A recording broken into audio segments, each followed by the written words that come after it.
I believe that most human beings are only living at about 40% of their capability.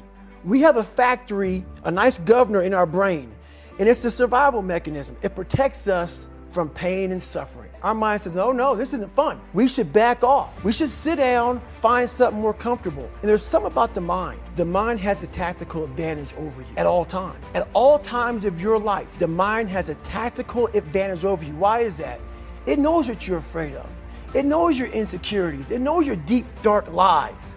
And it starts to push you away. It pushes you in a direction that is comfortable. The mind controls everything. So what I realized was that when I was growing up and I was 300 pounds and I got all fat and I got all insecure, I realized that my mind kept taking me in this direction. When things got uncomfortable for me, when I was facing my insecurities, when I was facing my fears, my mind said, oh no, we have the tactical advantage.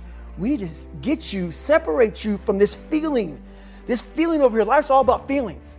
We want the happy feeling. We don't want that feeling of this sucks. Why am I here? And you don't have any, so you can't answer those questions, so you leave. I started realizing that if in that moment you can answer those questions and you are now in charge of your brain versus your brain ruling you, that's where all that stuff comes from. So the 40% rule is all of that. You get to 40%, your brain says, we're done. Let's roll, man. This is starting to get painful. This is uncomfortable. So you sit down. You have to figure out ways, and everybody's different. That's how the book kind of talks about, like we all have these things about 5 steps to this and 4 steps to this. It's a lot more than that. It's a habit. So if you know that at 40%, I'm feeling pain. At 40%, I'm feeling pain. That's where the 40% rule kicks in. Now it starts. Okay, I'm feeling pain. My mind's saying, get out of here, run, flee. The fight or flight kicks in. Okay, we're done. We're not good enough. It starts telling you all these things. You start to believe it because the mind controls all. This is the time when you have to gain control back of your mind. It's okay, let me see if I can go 45%. And once you start giving yourself more and more hope and start realizing, okay, the mind starts to be, okay, what are you doing? We're supposed to be going right and you're going left. You start then controlling your mind. Start finding more in yourself, and then it goes from 40% to a lot further than that. But that's the start of it, though. Get to the spot where your mind is saying stop. Wherever that is, you gotta get there first. You gotta control yourself in that moment. You have to have the truth to have a starting point. If I'm lying to you about who I am, there's no starting point. There's a false reality. You have to create the real reality. So for me, I was lying to this, lying about that, so I had no starting point. Once you come face to face with who you are, you have a starting point. All right, I'm not real smart. I have no courage. I have no self-esteem. I have no nothing. Nothing. That's my starting point. Now we can move from there.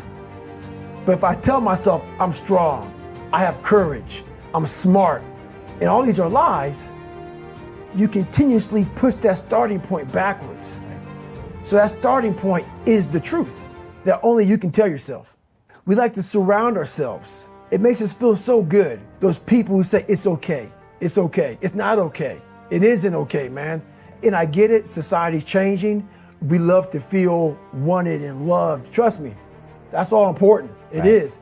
But you have to have the truth from people. Hey, you're not working your butt off hard enough. You're not trying hard enough. We all think we're trying hard. But what are you gauging that off of? Are you gauging off of, like I talked to this one kid the other day, college is kicking my ass. I said, what are you gauging that off of? I go, are you trying? He goes, yeah, I'm trying my ass off. I'm studying hard. I go, what are you gauging trying hard off of? Well, in high school, I didn't have to try at all. And I made great grades. In college, I'm trying hard. You're trying hard compared to what you did in high school, which was it came easy to you. So your reality is something that you created off of something easy. So you trying hard is 2 hours of studying. I'm gonna tell you a difference in trying hard and trying hard.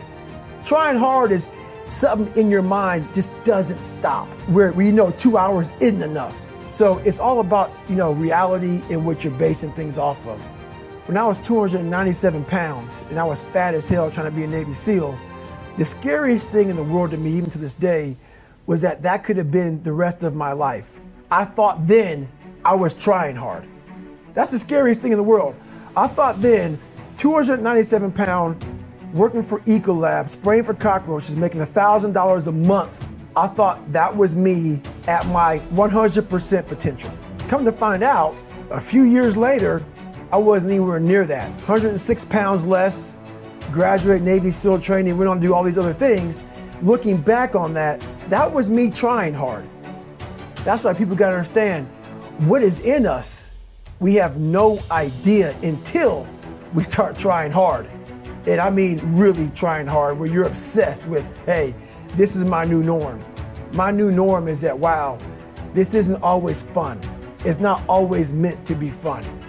And that's when you know you're trying hard. We have the easy voice, telling yourself, I'm easy at 90% of my full potential, maybe 100% at that 20%. That's that voice that we all love. That's that very comfortable voice, that's that mommy holding you saying, it's gonna be okay. Doesn't care how good you are, just loves you. Just loves you no matter how messed up you are in life. That's where we wanna be at. And we live over here in this land. So what you have to do first is turn up this voice over here. The voice saying things to you that aren't nice. And it's not putting yourself down. People take this the wrong way in this new society. I'm not saying to put yourself down. I'm saying listen to the truth. And the truth isn't in the 20%. The truth is in this other part of your brain saying, look, man, you're wasting a bunch of percentage here. We have 80 more percent that we're not tapping into, because in this other 80% is suffering, pain, failure, self-doubt, darkness, and then a whole bunch of light. So a lot of us know that. I can get over here, but over here, man, this is much better, because I gotta go through this journey that is not fun. This from 20 to 100% is not fun. So we decide to live over here. So everybody goes, how do you do that? You know exactly how to do that. You know exactly, it's not a magic trick. It's all back down to a very primitive mindset of we just have to do. It's like breathing. Breathing becomes normal. Like we don't even know that we're doing it. That's how you have to live your life. When that alarm clock goes off at 4 or 5 in the morning, your mind says no. You just say, this is what we do. It's what we do now. Because to get to where you want to go, the amount of pain involved, I'm not saying physical, I'm not saying you got to break yourself off. The amount of mental pain of how many times you're going to have to do something that you don't want to do to get to where you want to go is going to be, there's going to be more times you do something that you don't want to do than you are going to want to do it. And that's your new norm. That's your new norm. So then it's like breathing. And then once you do this over and over and over again, it becomes like breathing. I don't want to live this lifestyle, but to get to the other side of this, I have to.